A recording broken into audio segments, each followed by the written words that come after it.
Praise the Lord, ஹல்லேலூயா. சீயோன் வேதாகம ஆய்விற்கு அன்போடு கூட இயேசு கிறிஸ்துவின் நாமத்தில் உங்களை வரவேற்கிறேன். இந்த தினத்திலும் எரேமியா தீர்க்கதரிசன புஸ்தகம் அதிகாரங்கள் 7 முதல் 9 அதிகாரங்களில் உள்ள வசனங்களை தியானிக்க சர்வ தேவன் நமக்கு கிருபை பாராட்டுவாராக. இந்த 7வது அதிகாரத்திலே மக்கள் தங்கள் பொல்லாத வழிகளை விட்டு மனம் திரும்பும்படியாய் தேவன் இன்னும் ஒரு அழைப்பு கொடுக்கிறார். ஆனால் மக்களோ தாங்கள் தேவாலயம் உடையவர்களாயும் அதன் சடங்குகளையும் பின்பற்றி வந்ததினால் தங்களுக்கு நல்ல பாதுகாப்பு உண்டு என்று நம்பியதால் மனம் திரும்ப அவசியமில்லை என்று நினைத்து கொண்டிருந்தார்கள். எல்லாவிதமான பாவங்களையும் ஜனங்கள் செய்து வந்தார்கள். இருப்பினும் தேவன் தங்கள் மேல் வைத்த அன்பில் பாதுகாப்போடு இருப்பதாக எண்ணி தங்களை தாங்களே ஏமாற்றிக் கொண்டு ஓய்வு நாளில் தேவாலயத்திற்கு சென்று தேவன் முன்பு நின்றார்கள். இத்தகைய காரியங்கள் தேவனுக்கும் அவருடைய கட்டளைகளுக்கும் விரோதமாக வாழ்பவர்கள் இயேசுவின் இரத்தத்திலே நம்பிக்கை வைத்திருப்பதினால் அவர்கள் பாதுகாப்பாக இருப்பதாக உணர்கிறார்கள். ஆனால் எல்லாம் பொய் வார்த்தைகள் என்று சொல்லி எரேமியா சொல்லுகிறதை குறித்து பார்க்கிறோம். இங்கே நீங்கள் திருடி கொலை செய்து உபசாரம் பண்ணி பொய்யானையிட்டு பாகாலுக்கு தூபம் காட்டி நீங்கள் அறியாத அந்நிய தேவர்களை பின்பற்றி பிற்பாடு நீங்கள் என் நாமம் தெரிவிக்கப்பட்ட இந்த ஆலயத்தில் எனக்கு முன்பாக நின்று இந்த அறிவிப்புகளெல்லாம் செய்ததற்காக விடுதலை பெற்றிருக்கிறோமா என்று சொல்வீர்களோ என்று சொல்லி ஆண்டவர் ஒரு கேள்வியை வைக்கிறார். என் நாமம் தரிக்கப்பட்ட இந்த ஆலயம் உங்கள் பார்வைக்கு கள்ளர் குகையாயிற்றோ? இது நானும் இதை கண்டேன் என்று கர்த்தர் சொல்லுகிறார். இங்கே மோசமான ஒரு காரியங்கள் தேவனுடைய ஜனங்கள் மத்தியிலே நடந்து கொண்டிருந்தது. என் நாமம் தெரிவிக்கப்பட்டதும் நீங்கள் நம்பிக்கை கொண்டிருக்கிறதுமான இந்த ஆலயத்துக்கும் உங்களுக்கும் உங்கள் பிதாக்களுக்கும் நான் கொடுத்த ஸ்தலத்துக்கும் நான் சீலோவுக்கு செய்தது போல செய்வேன் என்று ஆண்டவர் எச்சரிக்கிறதை குறித்து பார்க்கிறோம். நியாயாதிபதிகளின் காலத்தில் எருசலேமிலிருந்து வடக்கே 18 மைல் தூரத்தில் இருந்த சீலோ என்ற இடத்திலே ஆசரிப்பு கூடாரம் இருந்தது.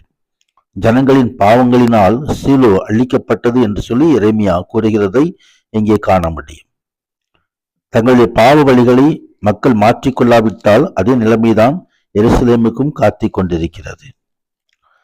அவர்கள் 18வது அதிகாரத்திலே 18வது வசனத்திலே எனக்கு மனமடி உண்டாக அந்நிய தேவர்களுக்கு பான பலிகளை வார்க்கிறார்கள். அவர்கள் வானராக்கணிக்கு பணியாரங்களை சுடும்படி பிள்ளைகள் விறகு பெருக்குகிறார்கள், பிதாக்கள் நெருப்பு மூட்டுகிறார்கள், ஸ்திரீகள் மாப்பி செய்கிறார்கள் என்று சொல்லி மனம் மடி உண்டாக்குகிற காரியங்களை குறித்து ஆண்டவர் சொல்கிறதான ஒரு காரியத்தை குறித்து பார்க்கிறோம். இந்த வானராக்கினி என்று சொல்லப்படுவது பாபிலோனிய மொழி செழிப்பின் தேவதையாக இஷ்டா என்ற தேவதையை இது குறிப்பதாக இருக்கலாம். இது ஒரு சமயமே உண்டாவதாக. இங்கே 31வது வசனத்திலே தங்கள் குமாரரையும் குமார்த்திகளையும் அக்கினிலே தகனிப்பதற்காக அவர்கள் இன்னும் குமாரனின் பள்ளத்தாக்கிலே தோப்பேத்தின் மேடைகளை கட்டினார்கள். அதை நான் கட்டளையிடவும் இல்லை, அது என் மனதில் தோன்றவும் இல்லை என்று ஆண்டவர் சொல்கிறதான ஒரு காரியம். எருசலேமின் தெற்கு எல்லை கோட்டிலுக்கும் இந்த குப்பை மேடு விக்கிரகங்களை ஆராதிக்கும் இடமாகவும் அக்கினியில் சிறு பிள்ளைகளையே பலியிடும் இடமாகவும் காணப்பட்டது.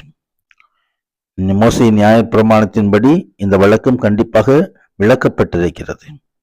இந்த இடத்தில்தான் யூத சரித்திரத்திலே காணப்படும் பொல்லாத பாவங்கள் செய்யப்பட்டன, தேவன் வெறுக்கிறதான பாவங்கள் செய்யப்பட்டன. இங்கே ஆண்டவர் அந்த காரியங்களை வெறுக்கிறார். அக்காலத்தில் எருசலேமில் வரவிருக்கும் அழிவை குறிப்பிடும் போது அது ஏற்கனவே சம்பவித்தது போல எரேமியா அங்கே குறிப்பிட்டு சொல்லுகிறதை நாம் பார்க்கிறோம். அவர்கள் ஜனங்களுடைய பிடிவாத எதிர்ப்பினாலும் பாவத்தினாலும் பலனை அவர்கள் அவங்க அனுபவிக்க வேண்டிய காரியம் நேரிடும் என்று சொல்லி எச்சரிக்கிறதை நாம் பார்க்கிறோம். கடந்த 8வது அதிகாரத்திலே ஆண்டவர் எச்சரிப்பு கொடுக்கிறார். மரித்தவர்களை அடக்கம் செய்யாமல் விட்டு விடுவது பரிசுத்த குறைச்சலான காரியம் என்பது பழைய ஏற்பாட்டிலே கருதப்பட்டது. அவர்கள் தங்கள் ஆராதிக்க விரும்பின வானத்து நட்சத்திரங்கள் முன்பதாக அவர்களது எலும்புகளை காண செய்வதன் மூலம் அவர்களது விக்கிரக தண்டனையை அவர்கள் அளிக்கப் போவதாக அறிவித்தார்.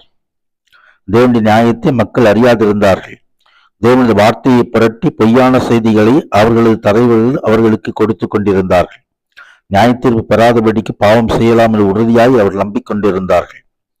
ஆம், தங்களுக்கும் பிறருக்கும் கேடு வரும்படியாக வேத வசனத்தை புரட்டுகிற காரியங்கள் நடுவே இருந்தது. அறிந்து பாவம் செய்ய தொடர்கிறவர்களும் தேவனுக்கு விரோதமாக எதிர்த்து நிற்பவர்களும் ரட்சிப்பை பெற்று தேவனுடைய ராஜ்யத்தை அடைவார்கள் என்ற போதிக்கிற இந்த காரியங்களுக்கு நான் விலகி இருக்க வேண்டும் என்று பரிசுத்த ஆவியானவர் எச்சரிக்கிறார்.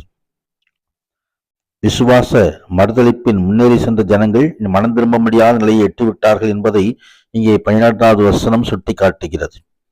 தங்கள் அருவருப்பானதை செய்த நிமித்தம் வெட்கப்படுகிறார்களா? பரிசேதம் வெட்கப்படார்கள், நாணவும் அறியார்கள். ஆகையால் விழுகிறவர்களுக்குள்ளே விழுவார்கள். நான் அவர்களை விசாரிக்கும் காலத்தில் இடருண்டு போவார்கள் என்று கர்த்தர் சொல்லுகிறார் என்பதை இங்கே பார்க்கிறோம். தொடர்ந்து 9வது அதிகாரத்திலே என் தலை கண்ணீரும் என் கண்கள் கண்ணீருற்றுமான நலமாயிருக்கும். அப்பொழுது என் ஜனமாய் குமாரத்தி கொலையின கொடுத்தவர்கள் நிமித்தம் நான் இரவும் பகலும் அழுவேன் என்று சொல்லி அங்கே எரேமியா புலம்புகிறதை நாம் பார்க்கிறோம். வரப்போகும் அழிவிலிருந்து தப்பிக்கொள்ள தேவையாயிருக்கும் மனம் திரும்புதலை மறுத்து தேவனை எதிர்க்கும் அவரது ஜனத்திற்காக வேதனைப்பட்டு இங்கே எரேமியா அழுது கண்ணீர் சிந்தி தேவ சமூகத்திலே ஒப்புக்கொண்டிருக்கிறார். அங்கே தப்பிக்கொள்ள முடியாத நியாய தீர்ப்பை குறித்த எச்சரிப்புகள் கொடுக்கப்படுகிறது. இந்த எரேமியா புலம்பும் தீர்க்கதரிசி என்று அழைக்கப்படுகிறார். தங்கள் மேல் வரவிருக்கும் தீங்கை உணராத கடின இருதயமுள்ள மக்களுக்காக இரவும் பகலும் கண்ணீர் விட்டு கொண்டிருந்தார். இந்த புலம்பல் புஸ்தகத்தில் இந்த காரியங்களை அதிகமாய் நாம் காண முடியும். சமயமே உண்டாவதாக.